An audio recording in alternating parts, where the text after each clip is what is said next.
അപ്പൊ കോഴിക്ക് തിന്നാൻ പൗഡർ രൂപത്തിലുള്ള ഒരു ഭക്ഷണം കോഴി കഴിക്കാൻ പറ്റില്ല. അപ്പൊ പരൽ രൂപത്തിലുള്ള പൗഡർ വരും. അപ്പൊ ഈ പൗഡർ എന്ത് ചെയ്യുമെന്ന് ഞാൻ അന്വേഷിച്ചു. ആരും അന്വേഷിക്കാത്തൊരു കാര്യമാണ്. അന്വേഷിച്ചപ്പോൾ ഇത് 90 പൈസ വെച്ച് ഈ പൗഡർ തരാം. അവിടെ നിന്ന് 3 രൂപയ്ക്ക് കൊണ്ട് നമുക്ക് പൗഡർ കിട്ടിയാൽ വളരെ ഫലപ്രദമായി.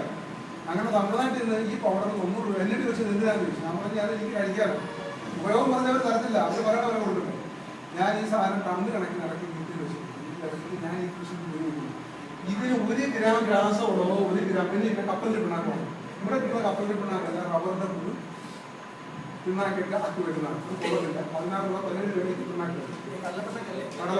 കടലപ്പിണ്ണാക്ക് തമിഴ്നാട്ടിൽ 24 രൂപ 50 പൈസയാണ് കിലോയ്ക്ക് വരും. ഇവിടെ 36 രൂപ. ഈ പിണ്ണാക്ക് കുറച്ചെടുത്തില്ല. ഏകദേശം നമ്മുടെ കൃഷിയുടെ അനുവാദം മനസ്സിലാക്കി കുറച്ചെടുത്ത് ചാണകത്തിനകത്ത് ഇട്ടതിന് ശേഷം ഒരു 2 ദിവസം വെച്ചിട്ട് നമ്മൾ ഇത് കൃഷിക്ക് ഒഴിച്ചു കൊടുക്കണം. നമുക്ക് ഒരു രാസവളവും അതിനൊപ്പം പറ്റില്ല. നമ്മൾ ഉദ്ദേശിക്കുന്ന തൂക്കത്തിൽ ഉദ്ദേശിക്കുന്ന ഭംഗിയിൽ നമുക്ക് പഠിക്കാൻ സാധിക്കും. കീടനിയന്ത്രണം കീടം വന്നിട്ട് നമ്മൾ പരിശ്രമിക്കാൻ പോകുന്നത് ഒരു 8 ദിവസം 7 ദിവസം കൂടുമ്പോഴേ കുറേ ആഴ്ച ഒരിക്കലും നമ്മൾ സ്പ്രേ ചെയ്ത് കൊടുക്കണമെന്നുണ്ടെങ്കിൽ ഒരു ദിനം ഉണ്ടാകും.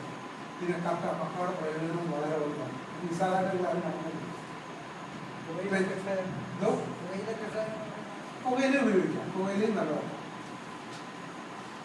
പുകയിലയും കുറച്ച് ഒരു 50 ഗ്രാം ബാർ സോപ്പും കൂടി പുകയിലയും ബാർ സോപ്പും കൂടി മിക്സ് ചെയ്ത് എടുത്തതിന് ശേഷം അത് പിന്നെ എന്തെങ്കിലും സംശയങ്ങൾ